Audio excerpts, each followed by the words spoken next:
Hello students, आप सभी का अकाउंटेंसी की क्लास में स्वागत है।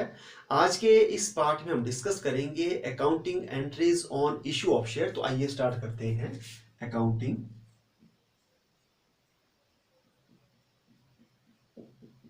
Entries on issue of shares.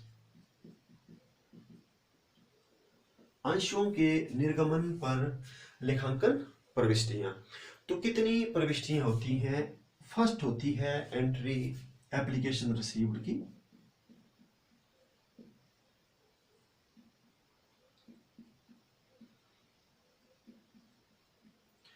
Second entry होती है अलॉटमेंट ऑफ शेयर की।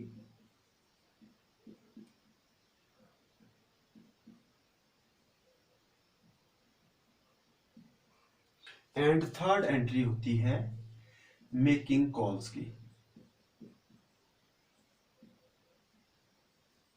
याचनाएं मंगवाने की। तो हम शेयर इशू क्यों करते हैं, सबसे पहले इसको समझते हैं। हमारे को जब कैश की जरूरत होती है, कैपिटल की जरूरत होती है, जैसे हमारे को जरूरत है 1 लाख रुपीस की, तो इस कैपिटल को इकट्ठा करने के लिए हम इसके पार्ट करेंगे। तो पार्ट करने के लिए हम क्या करेंगे, एक शेयर्स की वैल्यू फिक्स करेंगे। तो वैल्यू पर शेयर वो हम फिक्स करेंगे। तो उस वैल्यू को हम 1 रुपये टू 100 रुपीज तक फिक्स कर सकते हैं।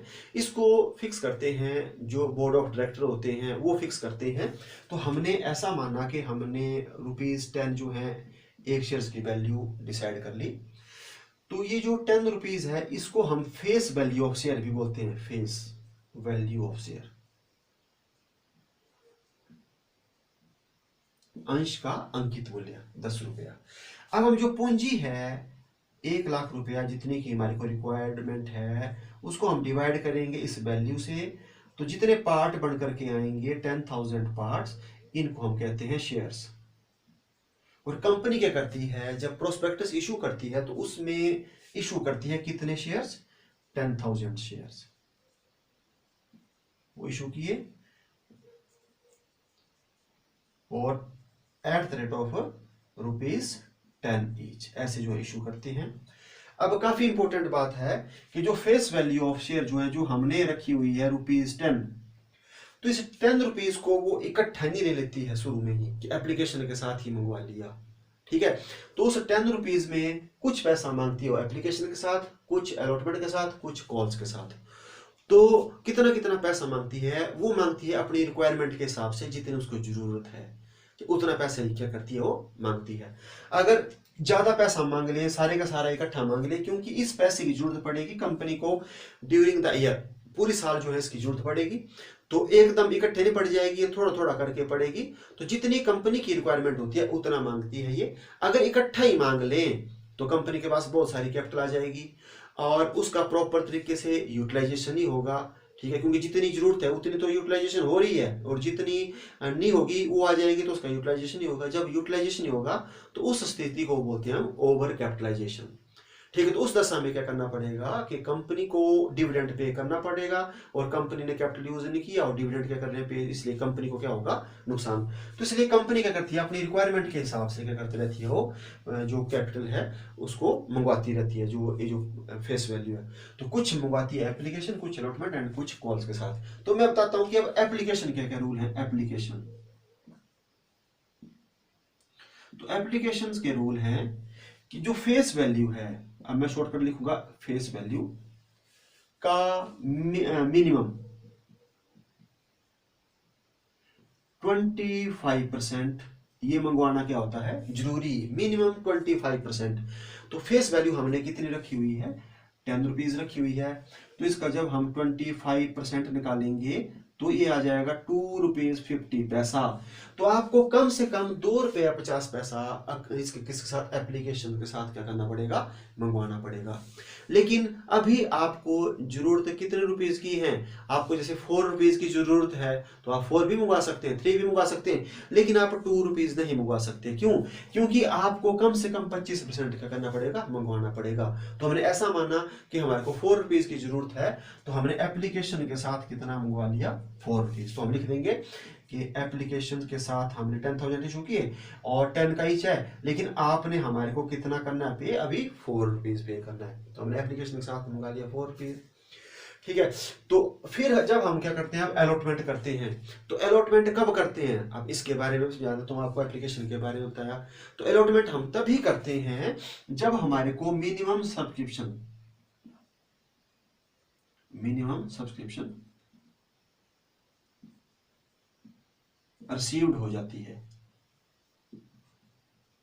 ठीक है, न्यूनतम अभिधान की राशि क्या हो जाती है, जब रिसीव्ड हो जाती है, तो वो होगा जितना हम इशू कर रहे हैं उसका 90%।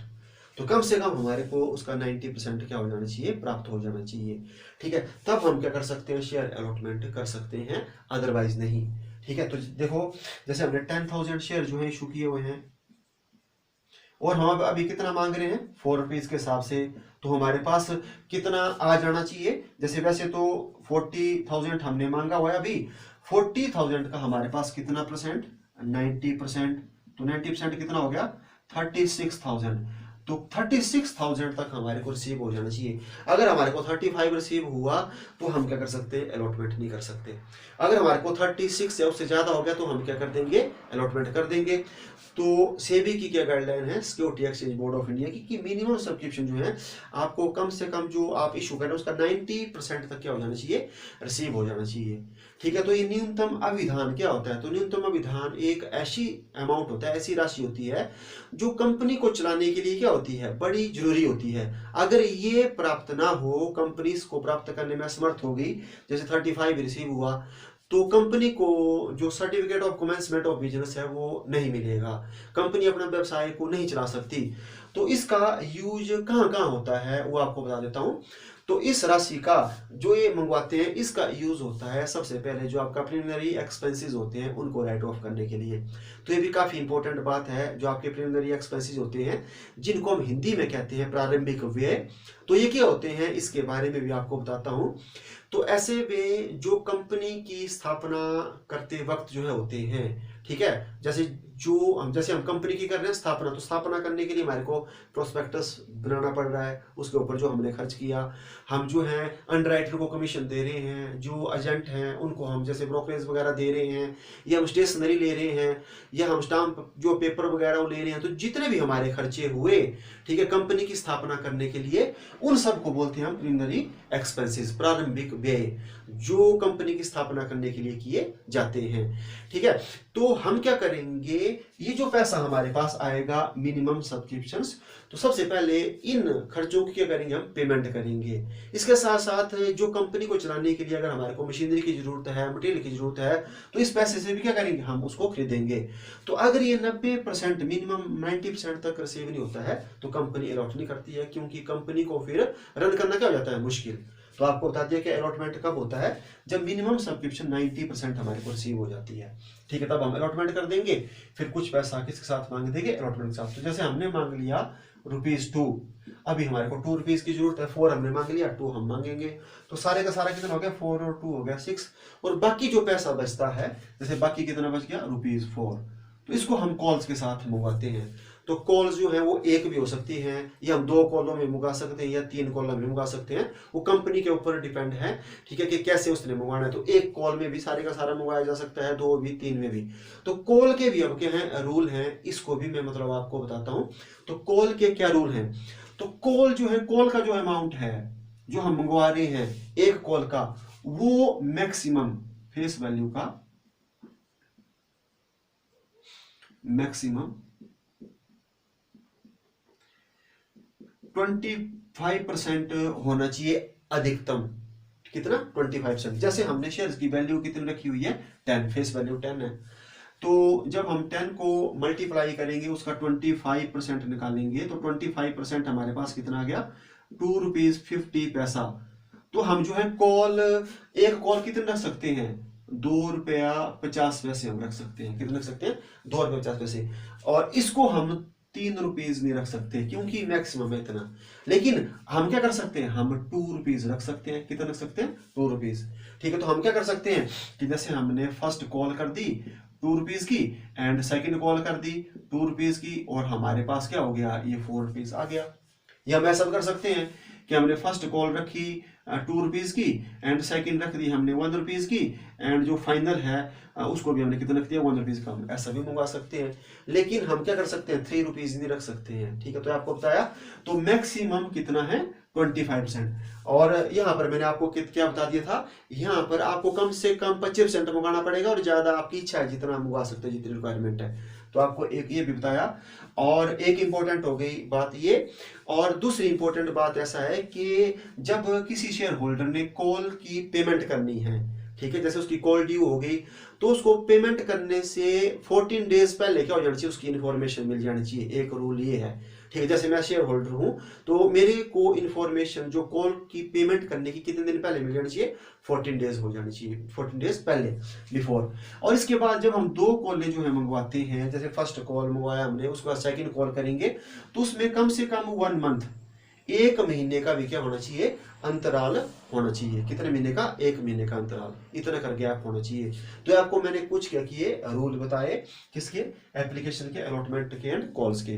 अब आपको बताता हूं मैं कि कौन कौन सी एंट्रीज होगी, तो इनको समझना क्या था, जरूरी था, जो आपको मैंने जैसे जो है ये बातें बताई। अब आपको बताता हूं मैं एंट्रीज क्या क्या होंगी। तो एंट्रीज तो बिल्कुल सिंपल है। तो फर्स्ट एंट्री होगी, जैसे हमने ₹4 मंगवाया हुआ है, तो लोग क्या करेंगे, पूरा जो प्रोस्पेक्टस है उसको स्टडी करेंगे, और जितनी जितनी रिक्वायरमेंट होगी, जैसे किसी ने 500 शेयर लेने हैं तो 4 के हिसाब से ₹200 भेज देगा। तो कंपनी का पहला काम होगा एप्लीकेशन रिसीव करने का। तो फर्स्ट जो है इसमें जनरल एंट्री बनेगी, बैंक अकाउंट डेबिट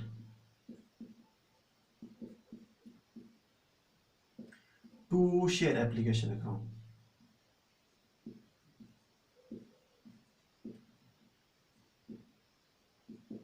और नरेशन लिखेंगे आप, being share application money received on, फिर यहाँ डैश खाली रहने देंगे, और इतने शेयर्स @ इतना एज। ठीक है, तो वहां पर आप यहाँ पर लिखेंगे कितने शेयर इशू कर रहे हैं और कितने कर रहे हैं। तो ठीक है, तो being share application money received on, जैसे 10,000 शेयर, और ₹4 ईच, जैसे जो हमने एग्जाम्पल लिया था। ठीक है, तो आप नरेशन लिखेंगे और फिर आप क्लोज कर देंगे। फिर उसके बाद क्या करेंगे कि जब आपको मैंने बताया कि मिनिमम सब्सक्रिप्शंस प्राप्त हो गई, ठीक है, तो आप क्या करेंगे, फिर जो एप्लीकेशंस का जो मनी है उसको कैपिटल में ट्रांसफर कर देंगे जब आपको मिनिमम सब्सक्रिप्शन प्राप्त हो जाती है। तो दूसरी एंट्री होती है एप्लीकेशन में ही, शेयर एप्लीकेशन अकाउंट डेबिट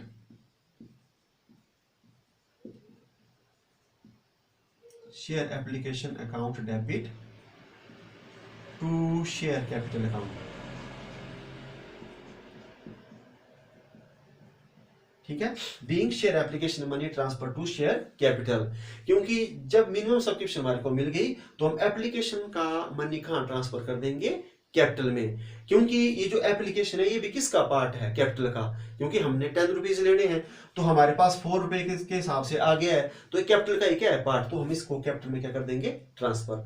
तो ये कर देंगे जिनको हमने शेयर क्या कर दिए, दे दिए, अगर हमारे को मिनिमम सब्सक्रिप्शन मिल गया तो। फिर कई बार ऐसा होता है कि कुछ एक जो एप्लीकेशंस होती हैं वो कंपनी रिजेक्ट कर देती है, उनको शेयर अलॉट नहीं करती है, तो जिन जिनको शेयर अलॉट नहीं हुए उनका जो पैसा है कंपनी क्या कर देती है, वापिस कर देती है। तो एंट्री होती है शेयर एप्लीकेशन अकाउंट डेबिट